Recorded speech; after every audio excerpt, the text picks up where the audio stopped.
Welcome to my channel Easy Learning. So let us move on to the next topic in the first lesson in 8th standard science, that is adding manure and fertilizer.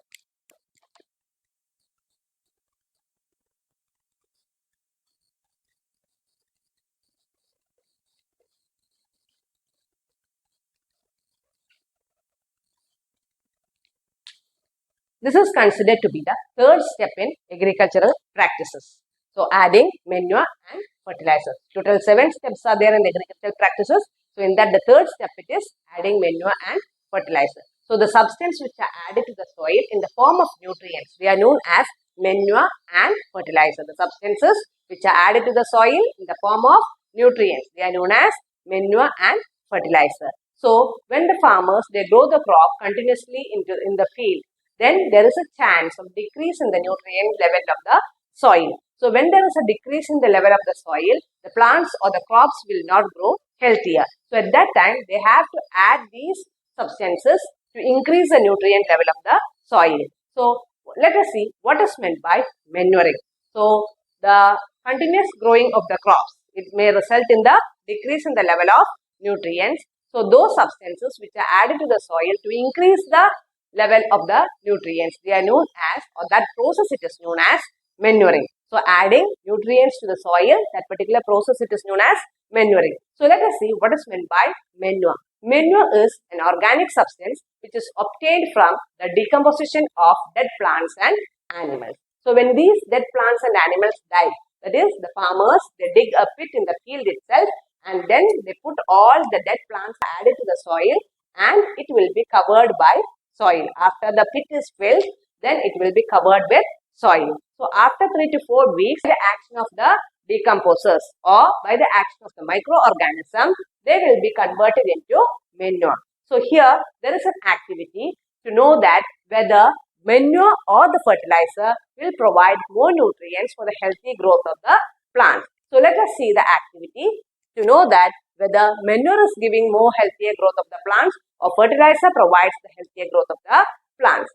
So for that, here we have to take 3 cups.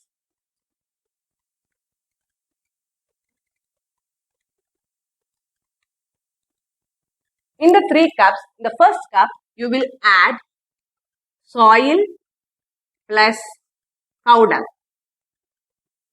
In the second cup, we will add soil plus urea. And the third cup, we will add the only soil. And for this particular activity, the first process is we have to germinate the seeds. So we can take either green gram or any other grams, moong or dal, chana dal for this particular activity. So the moong dal or the gram, it will be soaked in water and then the next day water will be drained off and then it will be covered with wet cloth which helps that particular seed to germinate. So after the germination of the seed, the germinated seed will be added into the 3 cups, that is known as the sapling. So here the 3 cups, it will be the plants which is of same size. The plants of the same size will be added to the 3 cups. The first cup contains soil and cow dung, second cup soil and urea, and third cup the only soil. And it will be watered continuously nearly for 1 week. So after 1 week, we can see that the growth of the plants, in which cup it will be more means the soil which contains or the cup which contains the soil and urea will have the healthier growth than the soil with cow dung and the only soil cup. Okay, so here the healthier growth of the plant it takes with the soil and urea cup. So from this we can understand that the fertilizer provides more healthier growth of the plant. Even though they provide more healthier growth of the plant, there are certain disadvantages of continuous using of the fertilizers. So when the farmers, they continuously use the fertilizers, when they continuously use the fertilizers, what will happen? There is a chance of decrease in the fertility of the soil. Continuous usage of fertilizer results in the decrease of the fertility of the soil. At the same time, the fertilizer will also provide a source of water pollution. That is, it pollutes the soil when we are continuously using the fertilizer for the healthier growth of the plants. So, due to these two disadvantages, the farmers, they have to practice the more usage of manure rather than using fertilizer. Some of the common fertilizer, one it is the NPK. One it is the NPK, that is the nitrogen, phosphorus and potassium. Second one it is the urea. Third one it is the potash. And the last one it is the sodium phosphate. So these are some of the examples of fertilizers. So rather than using fertilizers, the farmers, they have to practice using more manure to the soil so that it will not result in the infertile or infertility of the soil. Okay, so here in order to increase the content or in order to make the usage of manure more, what should they do or what should the farmers do, or what is one of the most important methods to increase the usage of manuring? Use of manure, it increases the water holding capacity of the soil, and then it improves the nutrient content of the soil, and it improves the texture of the soil. Okay, so the farmers, they have to practice more of using, or they have to practice more of using manure rather than fertilizer. The method for increasing the nutrient content of the soil, it is crop rotation.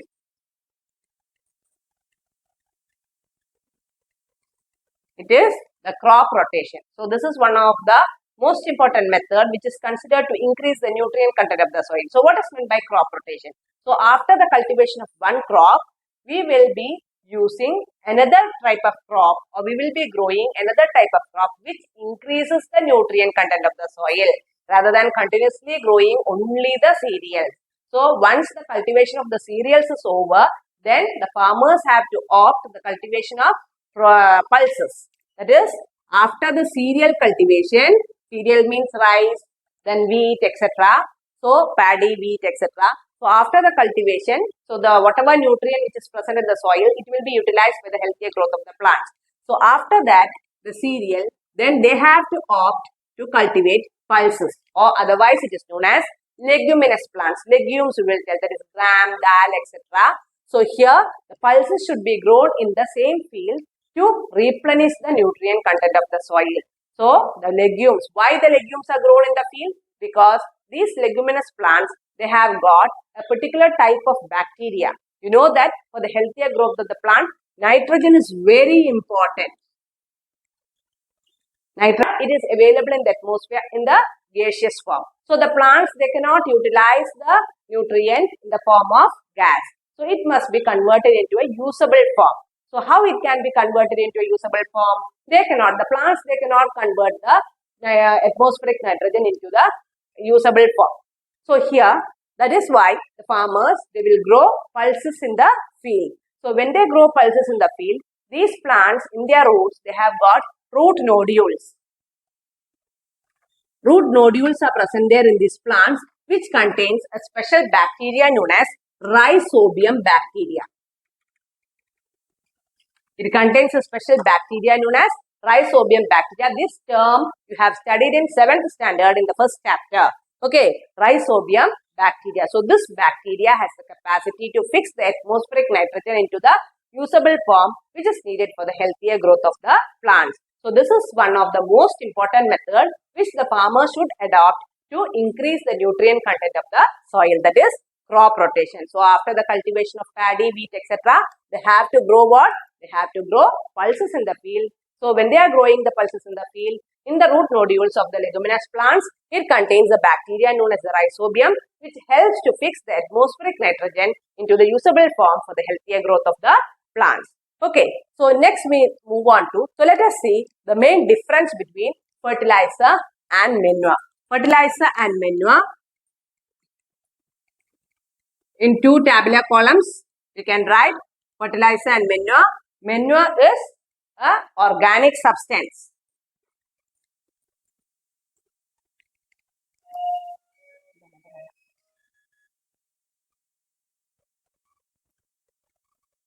So let us see the main difference between manure and fertilizer. So manure is an organic substance, whereas fertilizer is a chemical substance. So, the main difference between manure and fertilizer. Manure is an organic substance, whereas fertilizer is a chemical substance. Second one, manure it is produced in the field, whereas the fertilizer it is produced in the factories.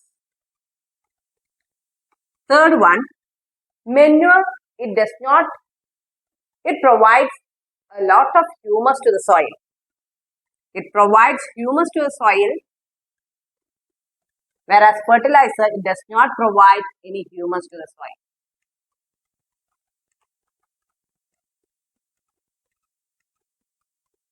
Manure is less rich in plant nutrients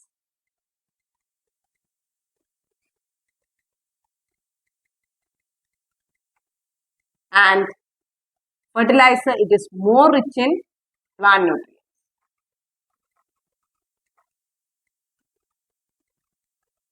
So, let us once again go through the main difference between manure and fertilizer. Manure is an organic substance, whereas fertilizer it is a chemical substance. Manure it is prepared in the field, whereas fertilizers are prepared in the factories.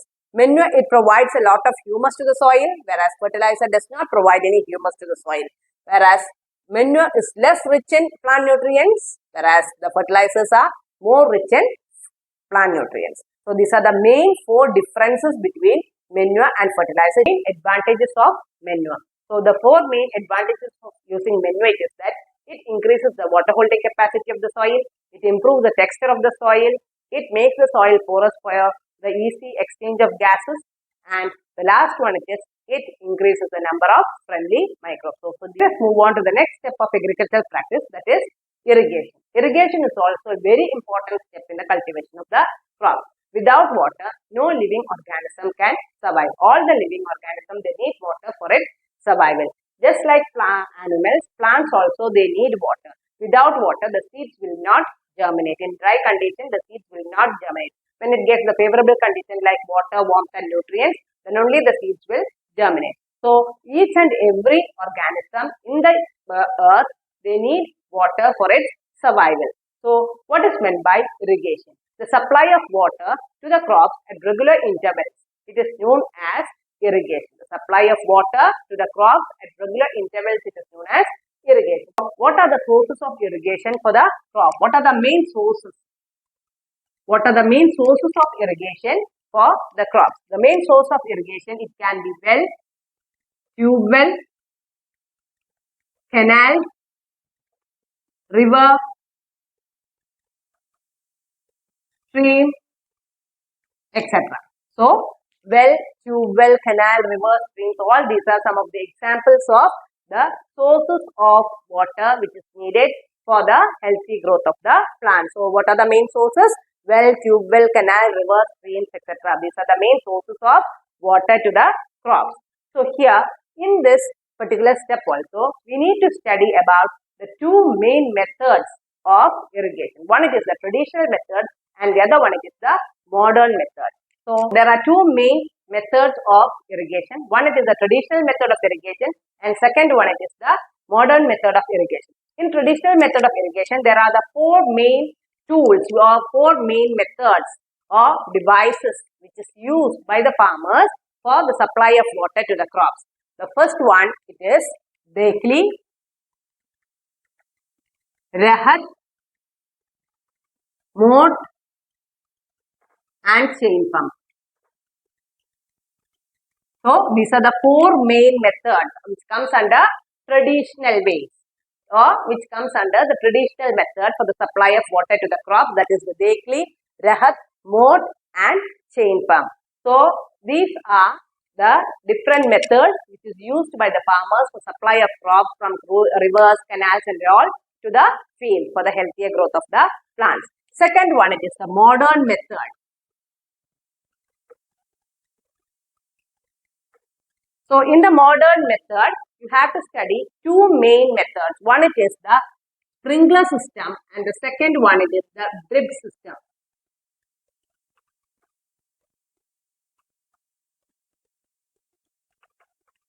So, two main methods which comes under modern method of irrigation. One, it is the sprinkler system and the second one, it is the drip system. So let us see regarding what is meant by sprinkler system and what is meant by drip system. Sprinkler system means it is always used in uneven land. The sprinkler system of irrigation, it is used in uneven land where there is insufficient supply of water to the crops. So here there is a main pipe.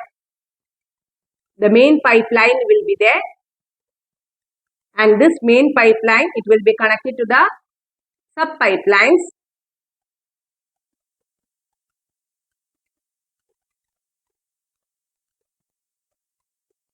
So this,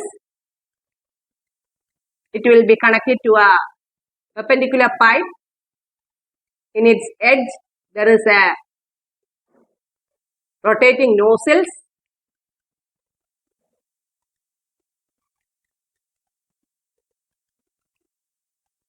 So the perpendicular, this is known as the perpendicular pipe. This perpendicular pipe, it has got the rotating nozzles.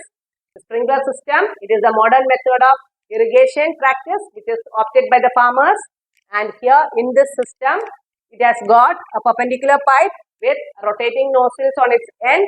So and it is always used in uneven land where there is insufficient supply of water.